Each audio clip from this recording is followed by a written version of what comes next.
Has anyone ever shown you unconditional love?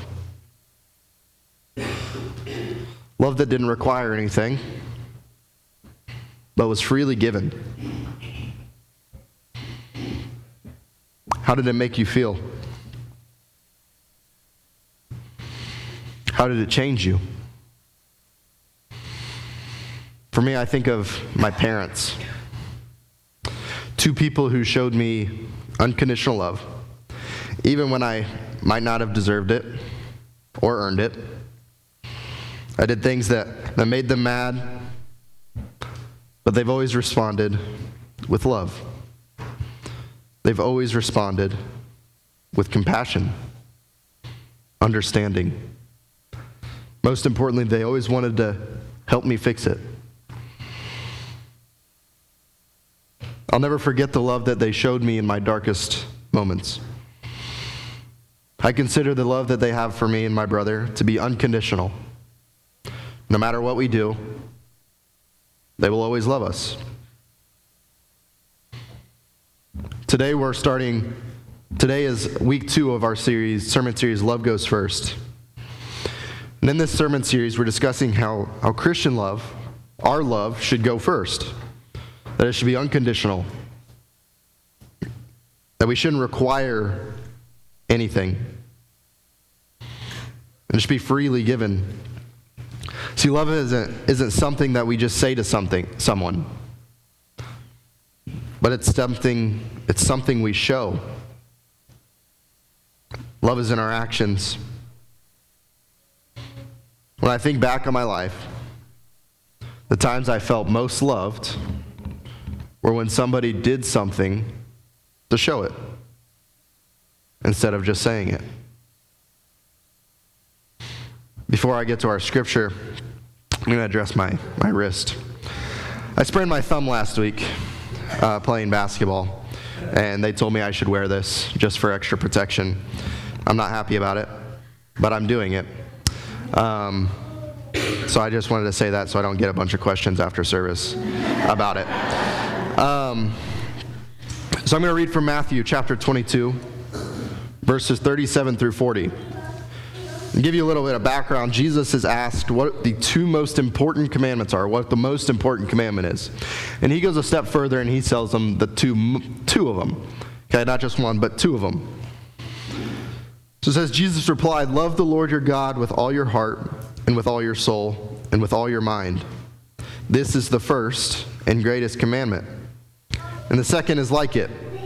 Love your neighbor as yourself. All the law and the prophets hang on these 2 commandments." So the second greatest commandment is to love your neighbor. Not just love your neighbor, but love him as yourself. But the question becomes, who is my neighbor? Is it the people that I live next to? Well, yes and no.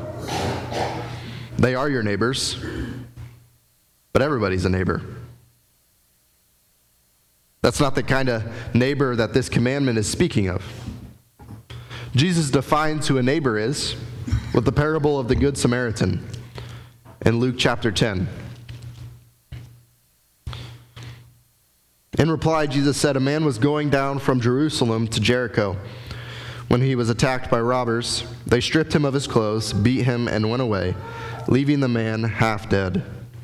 A priest happened to be going down the same road, and when he saw the man, he passed by on the other side. So too a Levite, when he came to the place and saw him, passed by on the other side.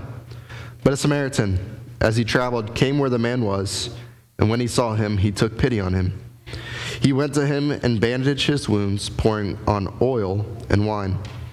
Then he put the man on his own donkey, brought him to an inn, and took care of him. The next day he took out 2 denarii and gave them to the innkeeper. 'Look after him,' he said, 'and when I return, I will reimburse you for any extra expense you may have.' Which of these 3 do you think was a neighbor to the man who fell into the hands of robbers?" The expert in the law replied, "The one who had mercy on him."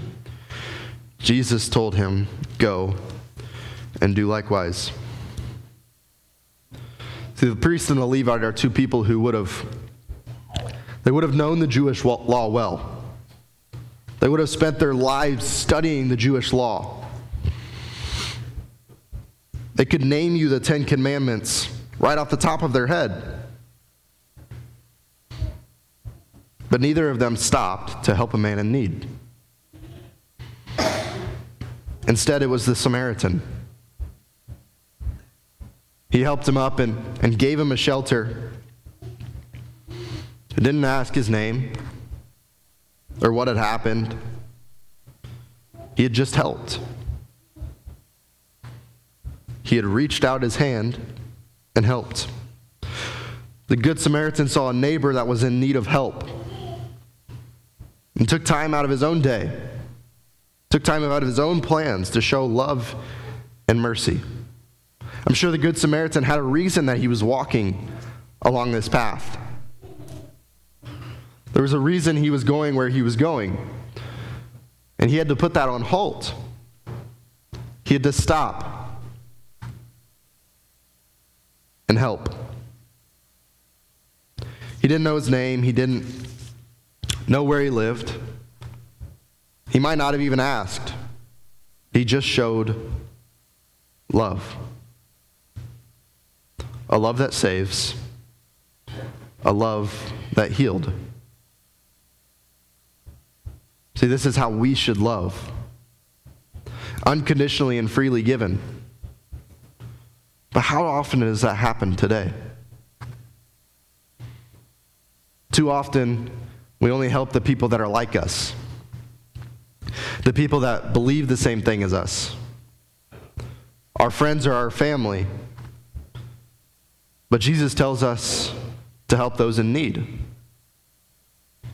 Doesn't matter their skin color, doesn't matter their belief system, doesn't matter what they've done to you, what they've done to others. He says to help your neighbor, to love your neighbor.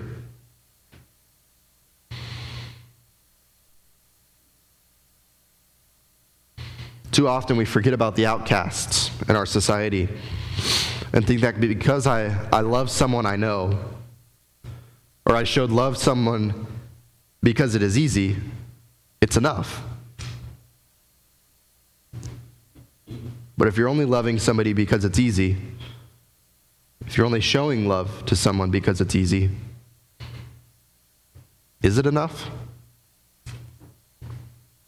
Is that the love that Jesus showed to us?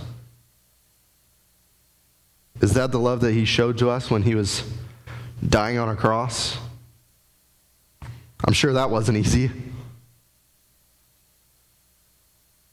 See, Jesus didn't come to only show love to his friends and family.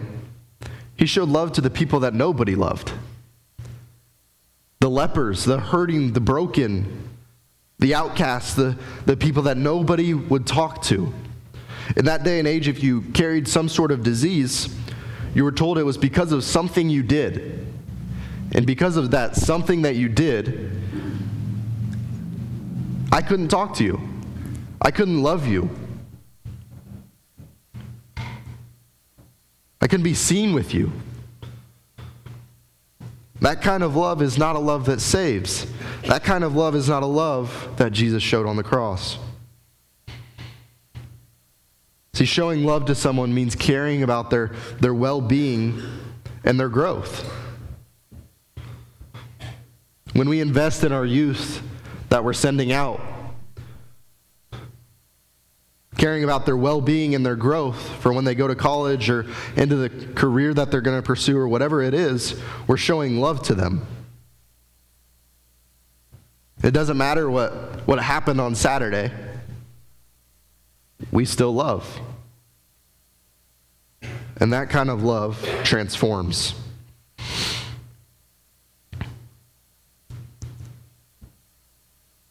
As we get ready for our call to prayer,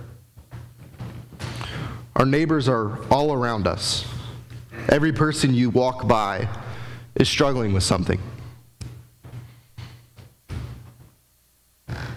There's nothing that can qualify or disqualify someone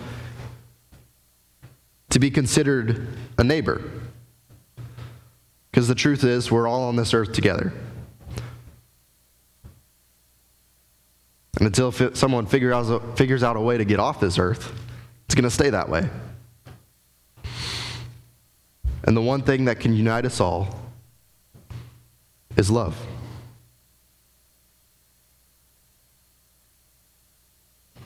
So how do we do this?